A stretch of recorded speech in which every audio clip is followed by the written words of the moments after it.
কোরআনের মজা তো আমরা বুঝলাম না, এই কোরআনকে তো আমরা চিনতে পারলাম না, এমন কোন সমস্যা নাই এই সমস্যার সমাধান কোরআন পাকের মধ্যে নাই। সুবহানাল্লাহ পড়বেন না? সমাধান সমাধান চাও যদি জীবনে মরণে, ফিরে যাও খুঁজে নাও চোখ রাখো কোরআনে। সমাধান সমাধান চাও যদি জীবনে মরণে, ফিরে যাও খুঁজে নাও চোখ রাখো কোরআনে। নারায়ে তাকবীর। আপনাদের মনে হয় কষ্ট হয়ে যাচ্ছে? আমার মুসলমান ভাইয়েরা বন্ধুগণ, হযরত দাউদ আলাইহিস সালাম সূরা তাহা তেলাওয়াত করবেন, মানুষ পাগল পারা হয়ে যাবে, অনেক মানুষ তারা জ্ঞান হারিয়ে ফেলবে এই কোরআনের আওয়াজ শুনে। এখন আমার আল্লাহ তাআলা হযরত দাউদ আলাইহিস সালামকে ডাক দিবেন আর বলবেন, এ দাউদ তুমি কোরআন তেলাওয়াত স্টপ করে দাও, এখন বিশেষ অতিথির তেলাওয়াত শেষ হয়ে গেল। এই জান্নাতের কিরাত সম্মেলনে এই মুহূর্তে আমার আল্লাহ তাআলা এলান করে দিবেন, এখন তেলাওয়াত করবে যার উপরে কোরআন নাজিল করা হয়েছে, মুহাম্মদ সাল্লাল্লাহু আলাইহি সাল্লাম। চিৎকার মেরে বলেন সুবহানাল্লাহ।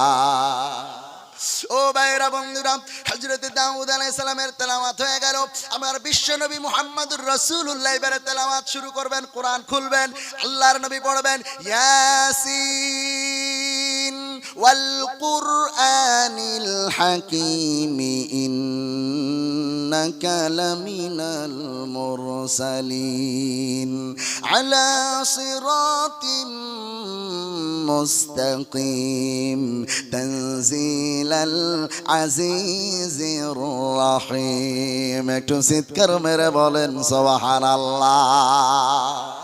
আমার ভাইয়েরা বন্ধুরা, হযরতে মুহাম্মদুর রাসূলুল্লাহ যখন তেলাওয়াত শুরু করবেন, বলেন তো দাউদ আলাইহিস সালামের তেলাওয়াত শুনে যদি মানুষ পাগল হয়ে যায়, মানুষ যদি জ্ঞান হারিয়ে ফেলে, আমার বিশ্ব নবীজি তেলাওয়াত করার পরে মানুষ কোন হালাতে থাকবে রে মুসলমান? ও মুসলমান, আমার বিশ্ব নবী যখন তেলাওয়াত করবে তখন মানুষ কোথায় থাকবে?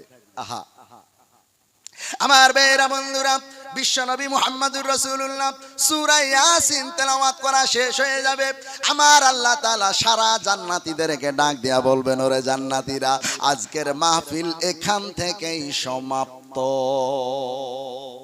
এই কথা বলার আগে জান্নাতীরা বলবে, ও আল্লাহ তাআলা, মাবুদ গো, আমরা বিশেষ অতিথির তেলাওয়াত শুনলাম, আমরা প্রধান অতিথির তেলাওয়াত শুনলাম, এই জান্নাতের ময়দান থেকে আমরা যতক্ষণ পর্যন্ত জান্নাতের এই মাহফিলের সভাপতির তেলাওয়াত না শুনবো আমরা উঠতে পারবো না।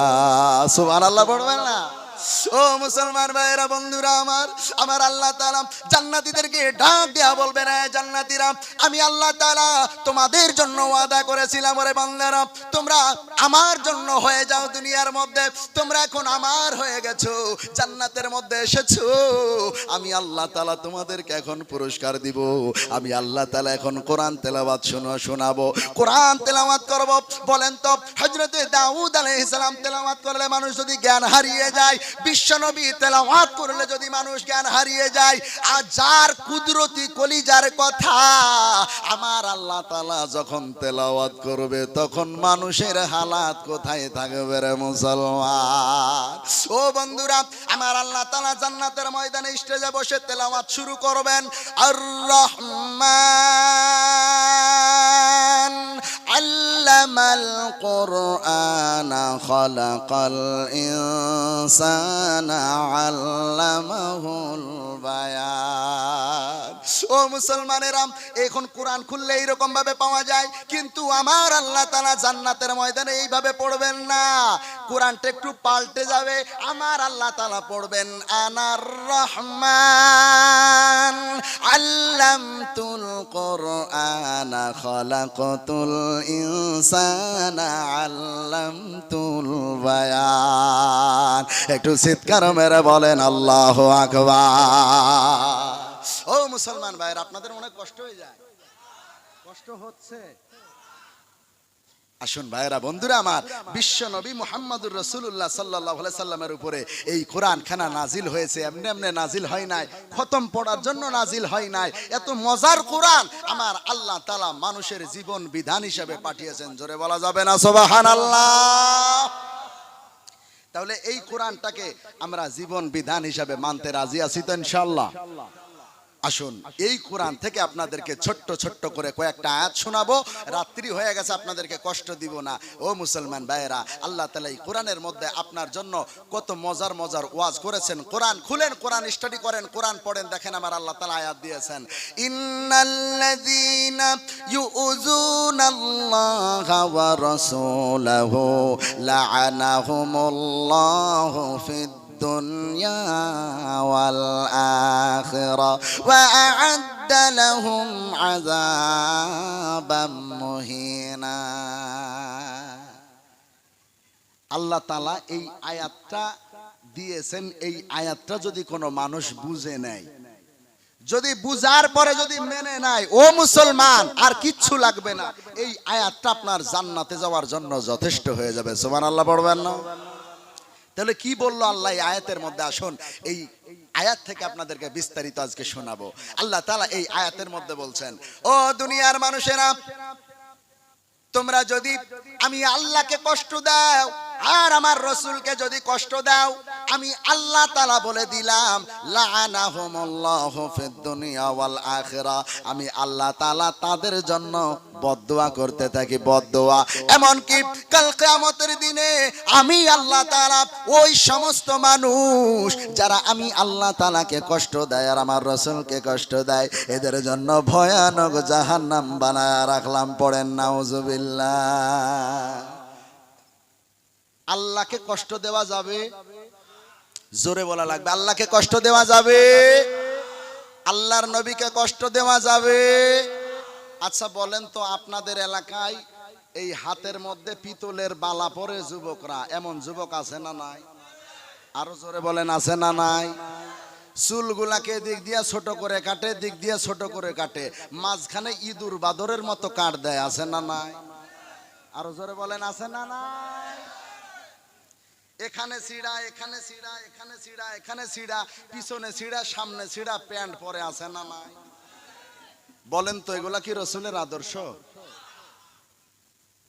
ও মুসলমান ভাইরা, আল্লাহ তাআলা বলেন, যদি কোন মুসলমান মানুষ আমার বিশ্ব নবীর আদর্শটাকে ছেড়ে দেয়, আমি আল্লাহ তাআলা কষ্ট পাই, আমার নবীজিও কষ্ট পায়, আর আমি আল্লাহ কষ্ট পেলে, আমার রাসূল কষ্ট পেলে, তাদের জন্য ভয়ানক জাহান্নাম।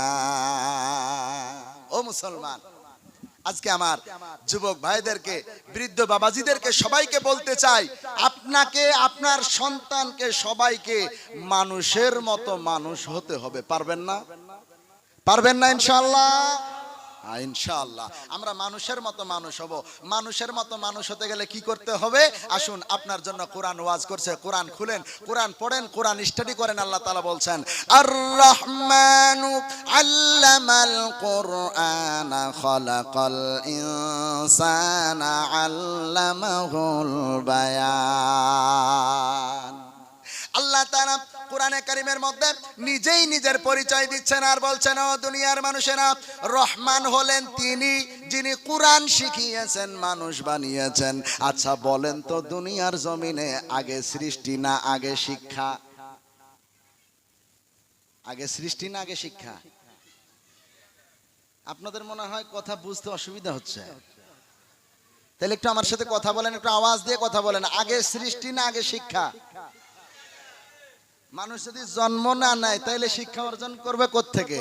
একটু বুঝতে হবে আমার কথা। বলেন, আগে সৃষ্টি না আগে শিক্ষা? আগে সৃষ্টি। কিন্তু আল্লাহ তাআলা বলছেন, ও দুনিয়ার মানুষেরা, আগে সৃষ্টি না, আমি আল্লাহ বলে দিলাম আগে শিক্ষা। সুবহানাল্লাহ পড়বেন না? এটা কেমন করে হলো আগে শিক্ষা? মানুষ তো জন্ম না নিলে শিক্ষা অর্জন করতে পারে না, তাহলে আগে জন্ম কেমন ভাবে হইলো আমাদের জানার দরকার আছে না নাই?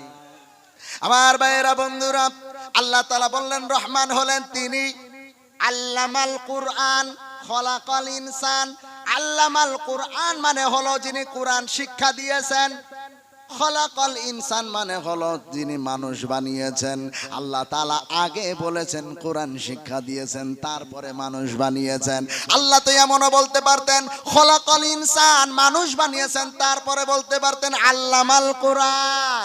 কিন্তু আল্লাহ তাআলা এইরকম বললেন, আল্লাহ তাআলা বললেন আগে কোরআন শিক্ষা দিলাম, পরে মানুষ বানাইলাম। পড়েন সুবহানাল্লাহ। প্রশ্ন জাগে না যে আগে শিক্ষা কেমন ভাবে হয়? ও মুসলমান ভাইয়েরা, বন্ধুরা, আল্লাহর এই আয়াতের ব্যাখ্যায় মুফাসসিরিন একরাম, আপনি তাফসীর খুলে দেখেন, তাফসীরে মাযহারি, তাফসীরে কুরতুবী, তাফসীরে মাআরিফুল কোরআন, তাফসীরে আনওয়ারুল কোরআন, তাফসীরে নূরুল কোরআন, যতগুলা তাফসীর করবেন আপনি সমস্ত তাফসীরের মধ্যে একটা একটা করে পেয়ে যাবেন। ও মুসলমান দরদিরা, মুফাসসিরিন একরাম বলতেছেন মানুষের ঘরে জন্ম নিলে মানুষ হওয়া যায় না। বংশগত মানুষ হতে পারে, টাকা পয়সা মানুষ হতে পারে, টাকা পয়সাওয়ালা মানুষ হতে পারে, হাজার হাজার রকমের মানুষ হতে পারে। আল্লাহ তাআলার আদালতে ওই সমস্ত মানুষের আল্লাহর আদালতে দাম নাই, দাম নাই। একটা মানুষের আল্লাহর আদালতে দাম, যেই মানুষটার আদর্শের মধ্যে আমার আল্লাহ তাআলার কোরআনের শিক্ষা আছে। পড়েন সুবহানাল্লাহ। আমাদেরকে ছোটবেলায় আমাদের বাপ দাদারা বলতো না গো যে বাপ বড় হয়ে মানুষের মতো মানুষ হও, বলতো কি বলতো না? আল্লাহ তাআলা এটাই বলছেন, মানুষের ঘরে জন্ম নিলে মানুষ হওয়া যায় না, জন্ম নিলেই মানুষ হওয়া যায় না, আলাদা করে মানুষ হওয়া লাগে। ও মুসলমান, তাহলে মানুষ হতে গেলে, আলাদা করে মানুষ হতে গেলে কি করতে হবে? আলাদা করে মানুষ হতে গেলে আপনাকে কোরআনের শিক্ষাটা নেওয়া লাগবে কি লাগবে না? আজকে এই যে আপনাদের এই গ্রামের এই মাদ্রাসায় যেই গ্রন্থটা শিক্ষা দেওয়া হয়, যেইটা পড়ানো হয়, সেটা হলো আল কোরআন। এই কোরআনের ছোঁয়া পাওয়া শিক্ষা সন্তানদের ভিতরে তাদেরকে দেওয়া হয়। ও মুসলমানেরা, তাদেরকে মানুষের মতো মানুষ গড়ার জন্য। আমার ভাইয়েরা, তাহলে এখন কি করব হুজুর? আপনি একটু বলে দেন, রাস্তা বলে দেন, কোরআন কি বলছে আমাদেরকে শোনান। ও ভাইয়েরা, বন্ধুরা, আসুন আপনার সন্তানকে মানুষের মতো মানুষ করবেন, আপনি নিজে মানুষের মতো মানুষ হবেন। তাহলে আপনাকে একটা কাজ করতে হবে। আল্লাহ তাআলা বলেন, কুল ইন কুনতুম তুহিব্বুনাল্লাহ ফাত্তাবিউনি ইউহিব্বুকুমুল্লাহ ওয়া ইয়াগফির লাকুম যুনুবাকুম ওয়াল্লাহু গফুরুর রহিম। একটু চিৎকার মেরে বলেন আল্লাহু আকবার। মনে হচ্ছে আপনাদের কষ্ট হচ্ছে। তাইলে এত দূর থেকে আসলাম, দূর থেকে আসার পরে ফাঁকা হয়ে যায় কেন? ফাঁকা হয়ে যায় কেন? বোঝা যায় যারা মাহফিল ছেড়ে উঠে যায়, কোরআনের কথা যেখানে চলে, কোরআনের মজলিস ছেড়ে যারা উঠে যায়, আমার বিশ্ব নবীর ভাষায় এরা মুনাফিক। কি এরা? কথা বলেন। মুনাফিক, এরা মুনাফিক। মুনাফিকের খাতায় নাম লিখাইতে চান? তাইলে উঠেন কেন মাহফিল থেকে? আমার ভাইয়েরা, বন্ধুরা, আল্লাহ তাআলা কোরআনের মধ্যে ওয়াজ করেছেন, মানুষের মতো মানুষ হতে চাও, তাইলে আমার নবীজির আদর্শটাকে ফলো করে নাও। কারণ আল্লাহ তাআলা আবার বলছেন, লাকাদ কানা লাকুম ফি রাসূলিল্লাহি উসওয়াতুন হাসানাহ। আমার আল্লাহ তাআলা বলেন, আমার বিশ্ব নবীর মধ্যে এমন এক আদর্শ রাখলাম, যেই আদর্শটা মানার কারণে আমি আল্লাহ তাআলা দুনিয়াতেও সম্মান বাড়ায় দিব, আখিরাতেও সম্মান দিব। পড়েন সুবহানাল্লাহ। ও মুসলমানের, আজকে তাকায় দেখেন উলামায়ে কেরামের দিকে। এই নবীর আদর্শটা মানার কারণে, নবীর সুন্নাত রাখার কারণে, কোরআনের শিক্ষা অর্জন করার কারণে, মাথায় টুপি দেওয়ার কারণে, লম্বা জামা পরার কারণে আমার আল্লাহ তাআলা এত সম্মান আর শান্তি দান করেছে রে মুসলমান। আমার মনে হয় উলামায়ে কেরাম যেই সম্মান আর শান্তি পায়, এইটা এলাকার টপ লেভেলের ধনী মানুষরাও কোনোদিন পায় না। কথা কি ভুল বললাম? ও মুসলমান ভাইরা, তাইলে আমাদের সন্তানদেরকে কোরআন আর হাদিসের শিক্ষা দেওয়ার দরকার আছে না? বলে মাদ্রাসায় তো তারা পড়াবে যারা বাড়িতে খেতে পায় না, যারা ফকির, যারা গরিব, তারা পড়াবে। এমন প্রচলন আছে না নাই? ও মুসলমান ভাইরা, আজকে উলামায়ে কেরামের দিকে তাকিয়ে দেখেন, তাকে আল্লাহ যতটুকু সম্মান দিয়েছে আমি খোদার কসম করে বলতে পারবো, আপনি যত বড় মাস্টার, ডাক্তার, ডক্টর, ইঞ্জিনিয়ার হন, আপনি তার মতো শান্তিতে থাকতে। ও মুসলমান ভাইয়েরা, নবীর আদর্শটা মেনে নেন, নবীর আদর্শটা আপন করে নেন, আল্লাহ এত সম্মান আর শান্তি দিবে আপনি কল্পনাও করতে পারবেন না। নবীজিকে ভালোবাসা লাগবে কি লাগবে না? আমরা কত বক্তার মুখে ওয়াজ শুনলাম যে কুল ইন কুনতুম তুহিব্বুনাল্লাহ ফাত্তাবিউনি, আল্লাহকে ভালোবাসতে চাইলে, আল্লাহর জান্নাত পাইতে হলে নবীরে ভালোবাসলেই হয়ে যায়। ও মুসলমান, শুধু ভালোবাসলে হয়ে যায় না। আবু তালিব নবীর চাচা, নবীরে ভালোবাসছিল, এত পরিমাণ ভালোবাসছিল, সারা দুনিয়ার মানুষের ভালোবাসা যদি একদিকে করা হয়, তার ভালোবাসার একদিকে করা হয়, আবু তালেবের ভালোবাসাটা ভারী হয়ে যাবে, তারপরেও সে জান্নাতে যাবে না। বুঝা কি গেল? নবীরে ভালোবাসলেই জান্নাত পাওয়া যাবে না, নবীর আদর্শটা ফলো করা লাগবে। পারবেন না আপনারা ইনশাআল্লাহ? ও মুসলমান ভাইয়েরা, এখন তো দেখা যায় নবীজির আশেকের কথা বলতে গেলে এখন দেখা যায় কত মানুষ তারা স্লোগান দেয় যে আমরা রসুলের আশেক। ও হুজুর, আমরা রসুলের আশেক। ওই যে 12ই রবিউল আউয়াল যখন আসে দেখবেন, তাদেরকে যখন ওয়াজ করা হয় যে নবীর আদর্শ মানো, নবীজিরে ফলো করো, নবীর সিরাত মানো, তাদের ভাল লাগে না। তারা 12ই রবিউল আউয়াল আসলে কি স্লোগান দেয় জানেন? আপনাদের এলাকায় যেটা শুনলাম এরা নাই, তবে আমাদের এলাকায় ওরে বাবা রে বাবা এত পরিমাণে আছে আমি দেখতে পাই। 12ই রবিউল আউয়ালে বড় বড় ট্রাক্টর ভাড়া করে, ট্রাক্টর বুঝেন না? ট্রাক্টর ভাড়া করে আর বড় বড় ডিজে বক্স ভাড়া করে। 12ই রবিউল আউয়াল জীবনে এক ওয়াক্ত নামাজ পড়ে না, এক ওয়াক্ত নামাজ নাই। 12ই রবিউল আউয়াল আসলে স্লোগান দেয় আল্লাহর নবী, নূরের নবী গো, আপনি নবী আমার জীবনের জীবন। আছে না নাই? আছে না নাই? আপনাদের এলাকায় না থাকলে আমাদের এলাকায় আছে। ওরে বাবারে, কোন দলের কথা বলছি জানেন? ওই যে মোবাইল খুলবেন দেখবেন, দয়াল তোর লাইগা রে আমার অঙ্গ জার,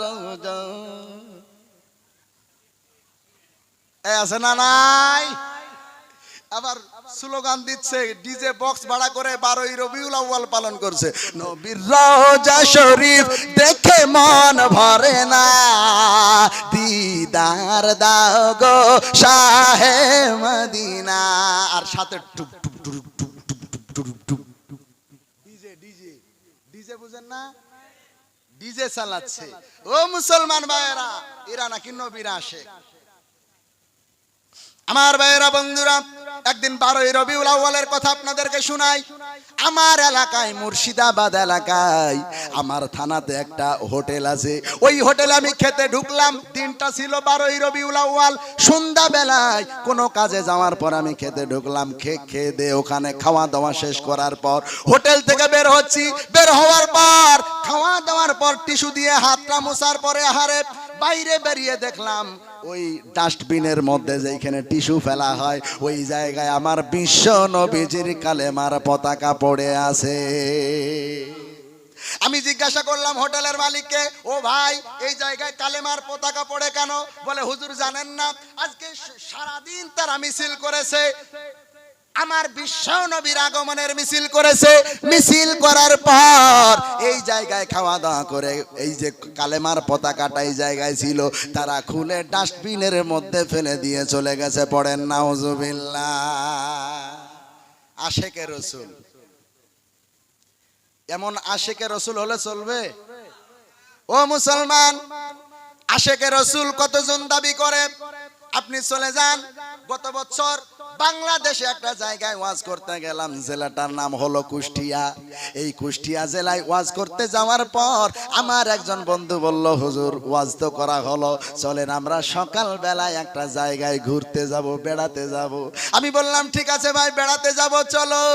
আমার ভাইরা, আমার বন্ধুরা, আমার ওই বন্ধু সকাল বেলায় আমারে নিয়ে চলে গেল। দেখলাম এমন একটা জায়গায় আমারে নিয়ে গেল, ওই জায়গাটায় বড় করে লেখা আছে রবীন্দ্রনাথের কুঠিবাড়ি। নাম শুনছেন না আপনারা?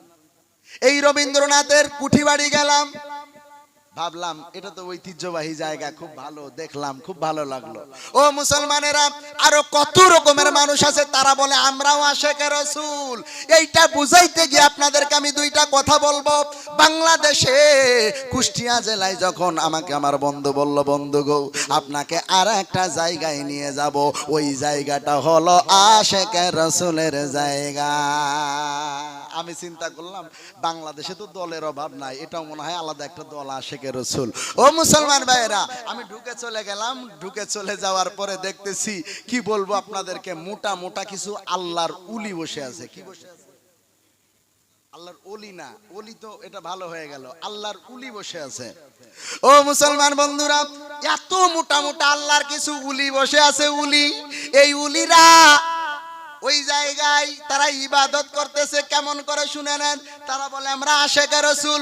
ওই জায়গায় যাওয়ার পরে আমি যখন গেট দিয়ে ঢুকতে যাচ্ছিলাম, গেট দিয়ে ঢোকার সময় দেখি একটা মানুষের গোপ ঠিক এই বড় বড়। এই মানুষটা আমার কাছে দৌড় বেড়ে চলে আসছে, আসার পরে বলছে হুজুর এইরকম ভাবে মাজার শরীফে ঢোকা যাবে না।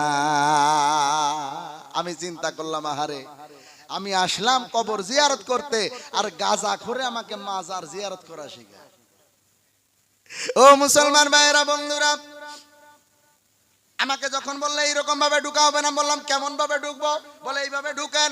ওর কথা মতো জুতা খুলে আমি চলে গেলাম। দেখলাম একটা বিশাল বড় আকারে লেখা আছে লালন ফকিরের মাজার। কোন ফকিরের মাজার? আরো জোরে বলেন, কোন ফকিরের মাজার? লালন ফকিরের মাজার। ওই জায়গায় যাওয়ার পরে দেখলাম আল্লাহর উলিরা জিকির করছে। এত বড় বড় লম্বা লম্বা কলকি হাতে নিয়েছে। বলেন কি হাতে নিয়েছে? আপনারা কলকি বলেন তো? কলকি হাতে নিয়েছে, এইভাবে ধরেছে। আমি চিন্তা করলাম, আহারে, আমার বন্ধুকে বললাম, ও বন্ধু তুমি আমাকে কোথায় আনলা? মানুষ যদি আমাকে এই জায়গায় দেখতে পায় তাহলে আমার মান সম্মান সব পানির সাথে ধুয়ে যাবে। কোথায় আনলা আমাকে? বলে হুজুর একটু দেখেন না এরা কি করে, এরা তো আশিকে রাসূল দাবি করে, দেখেন আপনার ওয়াজের মধ্যে কাজে লাগবে। ও ভাইয়েরা মুসলমান বন্ধুগণ, আমি দেখতে পেলাম আল্লাহর ওলিরা ওই জায়গায় বসে বসে তারা কলকি ধরেছে এইভাবে।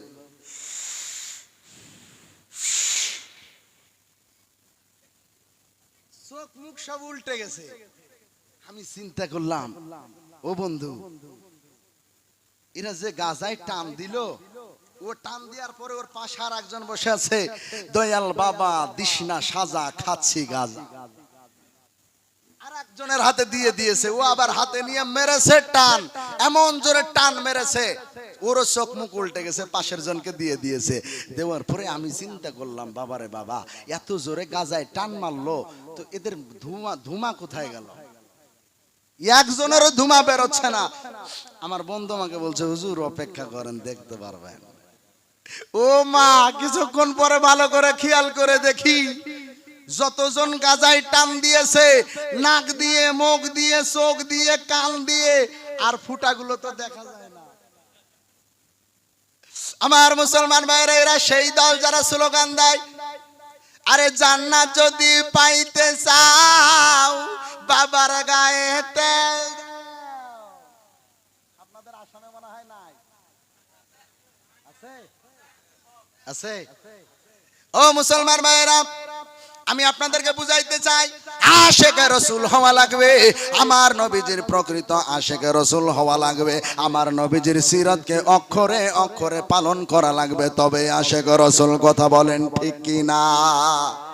ও মুসলমান বন্ধুরা, আপনি একটু হাদিসের দিকে তাকায় দেখেন, আমার বিশ্ব নবী মুহাম্মদুর রাসূলুল্লাহর সাহাবীরা আমার নবীজির কেমন আশিক হয়েছিল, আমার নবীজিকে কেমন ভালোবেসেছিল রে মুসলমান। কিতাবের মধ্যে পাওয়া যায় আমার বিশ্ব নবী মুহাম্মদুর রাসূলুল্লাহ একবার সাহাবায়ে কেরামদেরকে ডাক দেয়া বললেন, সাহাবীরা, ওই রোমান সৈন্যরা আমাদের ইসলামকে মিটিয়ে দিতে চায়, আমাদেরকে বাঁচিয়ে রাখবে না।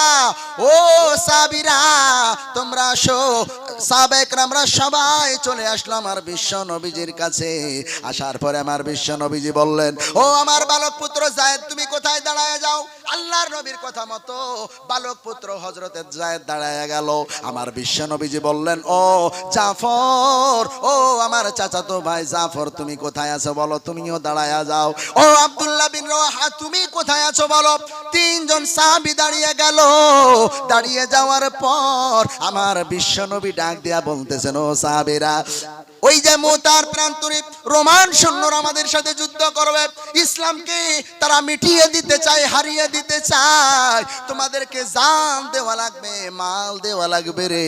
ও আমার সাহাবীরা, তোমরা তো তাড়াতাড়ি রেডি হয়ে নাও। কিতাবের মধ্যে পাওয়া যায় হযরতে জাফর, হযরতে যায়েদ, হযরতে আব্দুল্লাহ বিন রওয়াহা আল্লাহর নবী সাল্লাল্লাহু আলাইহি সাল্লামকে ডাক দেয়া বললেন, নবীজি গো, আপনি বিশ্ব নবী যা আমাদেরকে অর্ডার করবেন, এখন যদি আমাদেরকে জান দেওয়া লাগবে আমরা দেরি করব না। পড়েন সুবহানাল্লাহ, নারায়ে তাকবীর।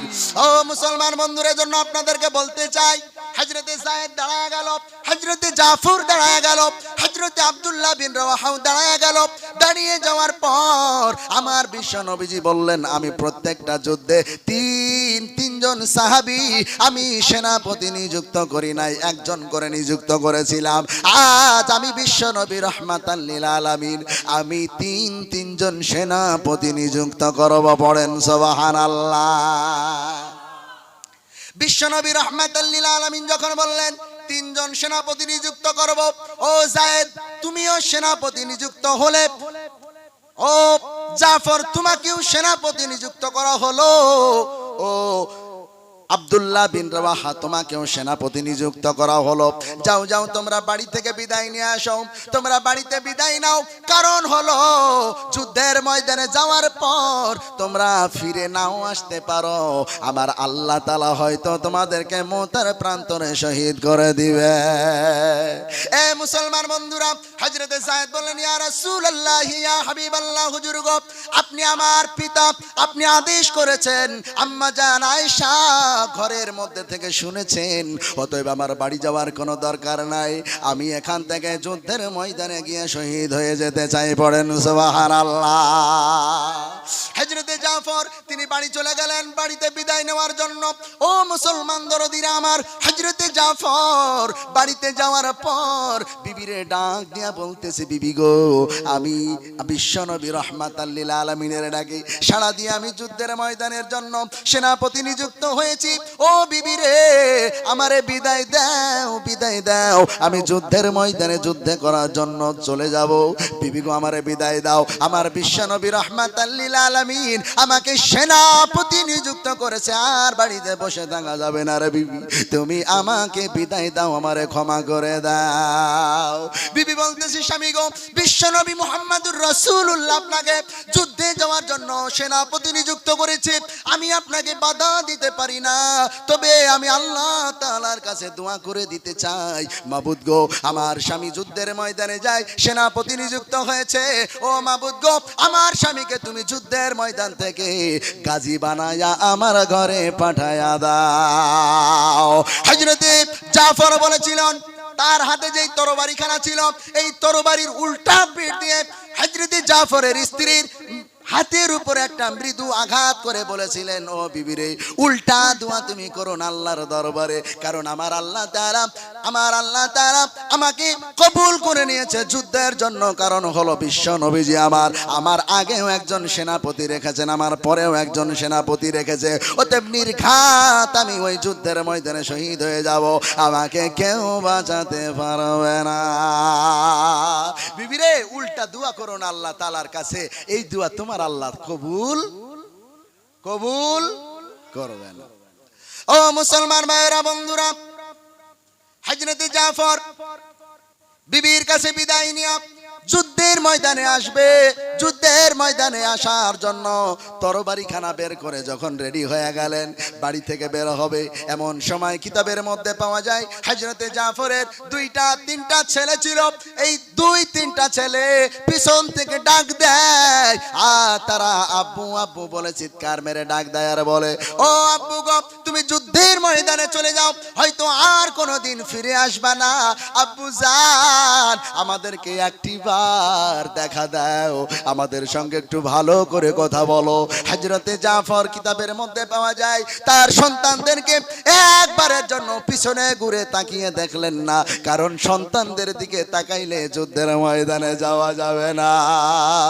ও মুসলমান দরদিরা, হযরতে জাফর নিজের সন্তানদের দিকে একবারের জন্য ফিরে তাকালেন না। হযরতে জাফর সোজা বাড়ি থেকে বেরিয়ে চলে গেলেন যুদ্ধের ময়দানে। পড়েন সুবহানাল্লাহ। ও বন্ধুরা, হযরতে আব্দুল্লাহ বিন রওয়াহা 3 নম্বর সেনাপতি বাড়ি চলে গেল।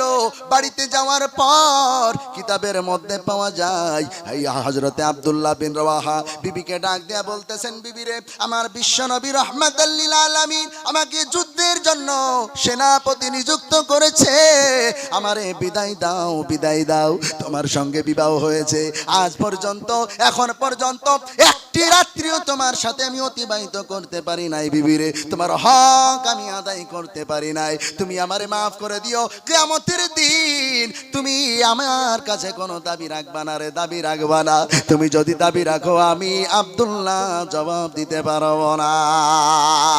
আমার ভাইয়েরা বন্ধুরা, হযরতে আব্দুল্লাহ বিন রওয়াহা এই রকম কথা বলার পরে হযরতে আব্দুল্লাহ বিন রওয়াহার বিবি ডাক দিয়া বলতেছে, স্বামী গো, ও স্বামী, আমি এই এলাকার সুন্দরী একজন নারী, আমার সাথে আপনার বিবাহ হয়েছে।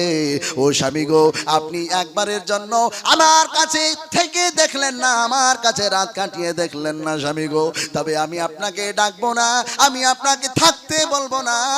কারণ হলো বিশ্ব নবী রাহমাতাল লিল আলামিন আপনাকে সেনাপতি নিযুক্ত করেছে যুদ্ধের জন্য, আমি আপনাকে বারণ করব না, নিষেধ করব না। পড়েন সুবহানাল্লাহ, নারায়ে তাকবীর।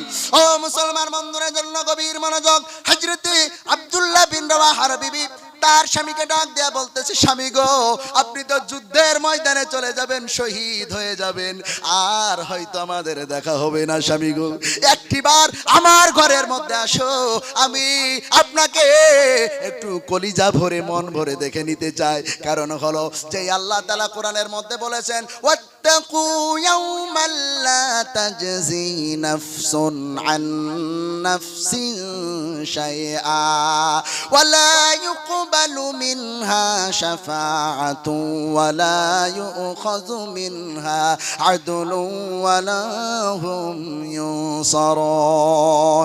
30 পারার মধ্যে আল্লাহ তাআলা বলেছেন, ইয়াউমা ইয়াফিরুল মারউ মিন আখিহি ওয়া উম্মিহি ওয়া আবিহি ওয়া সাহিবাতিহি ওয়া বানিহি। ও মুসলমান ভাইরা, হযরত আব্দুল্লাহ বিন রওয়াহার স্ত্রী বললেন, স্বামী গো, কাল কিয়ামতের ময়দানে যেই দিন কেউ কাউকে পরিচয় দিবে না, কেউ কারো উপকারে আসবে না, কারো শাফাআত চলবে না, সেই দিন আপনাকে যেন আমি আপনার বিবি এক নজরে যেন স্বামী হিসাবে চিনে নিতে পারি, আমি যেন আপনাকে স্বামী হিসাবে দাবি করতে পারি, আপনাকে যেন চিনতে আমার ভুল না হয়। এই জন্য স্বামী গো, একটিবার আমার ঘরের মধ্যে আসেন, আমি আপনার চেহারাটা একটু মন ভরে কলিজা ভরে আমি দেখে নিতে চাই। পড়েন সুবহানাল্লাহ। ও ভাইরা বন্ধুরা, হযরতে আব্দুল্লাহ বিন রওয়াহা বলছে, বিবি রে, না না, আমি ঘরের মধ্যে যাব না, ঘরের মধ্যে যাব না, তোমারে দেখলে আমার মনের মধ্যে প্রেম জাগবে, আমি যুদ্ধের ময়দানে যেতে পারবো না। বিবি বলতেছি, স্বামী গো, আল্লাহর কসম করে বলতেছি, আল্লাহর কসম করে বলতেছি, আমি কোনো প্রেম নিবেদন করব না। স্বামী গো, একটিবারের জন্য আমারে দেখা দাও, আমি আপনাকে যুদ্ধের ময়দানের জন্য পারমিশন দিয়ে দিব। ও বন্ধুরা আমার, হযরতে আব্দুল্লাহ বিন রওয়াহা আর হযরতে জাফর আর হযরতে যায়েদ তিনজনে মুতার প্রান্তরে যুদ্ধের জন্য সবাই বেরিয়ে গেল, ইসলামকে প্রতিষ্ঠিত করার জন্য বেরিয়ে গেল, নিজের জানকে দেওয়ার জন্য বেরিয়ে গেল। ও বন্ধুরা ভাইরা, কিতাবের মধ্যে পাওয়া যায় মুতার প্রান্তরে এক বিশাল যুদ্ধ শুরু হয়ে গেল, বিশাল যুদ্ধ শুরু হয়ে গেল বেঈমান কাফেরদের সঙ্গে। এইবারে হযরতে আব্দুল্লাহ বিন রওয়াহা, হযরতে যায়েদ এক পর্যায়ে শহীদ হয়ে গেল। হযরতে জাফর আমার নবীর চাচাতো ভাই, আমার নবীজির চাচাতো ভাই, কিতাবের মধ্যে আসছে যুদ্ধ চলাকালীন এমন ভাবে বেঈমান কাফেরদের সঙ্গে যুদ্ধ করছে, যুদ্ধ করতে করতে হযরতে জাফরের ডান হাতখানা কেটে দিয়েছে বেঈমান কাফেরেরা। কেটে দেওয়ার পরে হযরতে জাফর কালেমার পতাকাটা বাম হাতে নিয়েছে, বেঈমান কাফেরেরা বাম হাতটাও কেটে দিয়েছে। কেটে দেওয়ার পরে যখন আর কোনো উপায় নাই, বুকের সঙ্গে এমন ভাবে ধরেছে কালেমার পতাকা, বুক থেকে পড়তে দেয় না। ভাই গো মুসলমান দরদিন আমার, বিশ্বনবী রাহমাতাল লিল আলামিনের সাহাবী হযরতে জাফর, ওই জায়গায় যখন হযরতে জাফরকে এইবারে মাটিতে ফেলে দেওয়া হলো মেরে, আমার বন্ধুরা হযরতে জাফর ওই জায়গায় মাটিতে পড়ে আছেন, কিন্তু কালেমার পতাকা পড়ে নাই। হযরতে জাফর ইন্তেকাল করে গেছে, শহীদ হয়ে গেছে, কালেমার পতাকা পড়ে নাই। হযরতে আব্দুল্লাহ বিন রাওয়াহা চিন্তা করতেছেন, আমি 3 নম্বর সেনাপতি, ওই জায়গায় যাওয়ার আগে আগে কালেমার পতাকাকে ধরলো, আমি বড় চিন্তায় পড়ে গেলাম। আহারে যাওয়ার পরে দেখলাম যুদ্ধের ময়দানে আর হযরতে জাফর এক পর্যায়ে শহীদ হয়ে পড়ে আছে, কিন্তু তার ওই যে মুখের মধ্যে যে দাঁতগুলো আছে, এই দাঁতগুলো কালেমার পতাকা মাটিতে পড়তে দেয় নাই, কামড়িয়ে ধরে আছে। নারে তাকবীর! ও মুসলমান ভাইয়েরা বন্ধুরা, আমার নবীজির জন্য জান দিতে রাজি আছেন না? আমার নবীজির জন্য, আল্লাহর জন্য কোন কুলাঙ্গার যদি বলে, এই বাংলাদেশের এক কুলাঙ্গার আছে আসাদ নূর, ইন্টারনেট খুলে দেখবেন, আসাদ নূর বলেছে আমার নবীজির নাকি চরিত্র খারাপ ছিল। নাউজুবিল্লাহ বলবেন না? এই কুলাঙ্গারকে যদি কোনোদিন চোখের নাগালে পাই, খোদার কসম করে বলছি, আসাদ নূরের আমার পায়ের জুতা খুলে আসাদ নূরের মুখে যতগুলা দাঁত আছে আমার জুতার বাড়ি দিয়ে সব দাঁতগুলো ফেলে দেব। আমার ভাইয়েরা বন্ধুরা, আমার নবীজির চরিত্র খারাপ ছিল।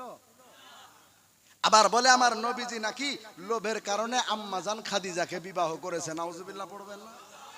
আসাদ নূর, এই আসামের মাটি থেকে তোকে বলে যাই, আমার বিশ্ব নবী যখন আম্মাজান আমিনার পেটে আছেন, তখনকার কথা আপনাদেরকে শোনাই। আমার নবীজির দাদাজান কত টাকার মালিক ছিল শোনাবো আপনাদেরকে, বলবো। যখন পেটে আছেন, আসাদ নূর বলে আমার নবীজির নাকি লোভের কারণে খাদিজাকে বিবাহ করেছে। এই আসাদ নূর, আমার বিশ্ব নবী যখন আম্মাজান আমিনার পেটে কিতাবের মধ্যে আসছে, আমার নবীজির দাদাজান আব্দুল মুত্তালিব ওই সময় 250 কোটি টাকার মালিক। সুবহানাল্লাহ বললেন না? আরো জোরে বলা যাবে না সুবহানাল্লাহ? ও মুসলমান ভাইরা, ওই নবীজিকে মানার দরকার আছে না নাই? ওই নবীজির জন্য জান দিতে রাজি আছেন কারা কারা? 2 হাত তুলে আমার আল্লাহকে দেখায়া দেন। নারে তাকবীর! আমার ভাইয়েরা বন্ধুরা, আজকে আপনাদের এই গ্রামে ওই নবীজির ফুল বাগান আছে না নাই?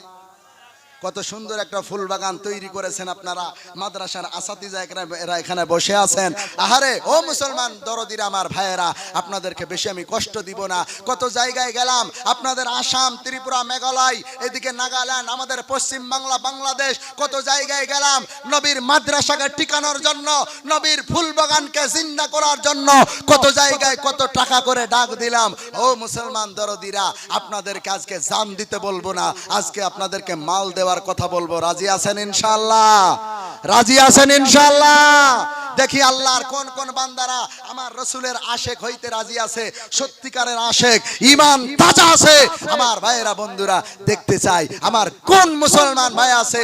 আমি 5টা এমন মানুষ দেখতে চাই যারা এই গ্রামের এই যে মাদ্রাসাটা আছে, বালিকা মাদ্রাসা, তাই তো, এই মাদ্রাসাটার খুঁটি হওয়ার জন্য 5টা মানুষ এমন দেখতে চাই যে হুজুর আমরা এই 5টা মাদ্রাসার খুঁটি হিসাবে দাঁড়াতে চাই। আচ্ছা ও মুসলমান ভাইয়েরা, এই নবীজির ফুল বাগানকে জিন্দা করার জন্য, তৈরি করার জন্য এমন কিছু বেশি আপনাদের কাছে আমি ডাক দিব না। ভাইরা বন্ধুরা, আপনারা কষ্ট নেবেন না। আমার বিশ্বনবী রাহমাতাল লিল আলামিনের যেই জামানায় বেঈমান কাফেরেরা মাদ্রাসাকে গুড়িয়ে দিতে চায়, মসজিদকে গুড়িয়ে দিতে চায়, ওই সময় আমাদের মুসলমানদের মাদ্রাসা টিকিয়ে রাখার দরকার আছে না নাই? ও ভাইরা বন্ধুরা, জন্য আমার ভাইরা বন্ধুরা, আপনাদের কাছে এমন একজনকে আমি ডাক দিতে চাই।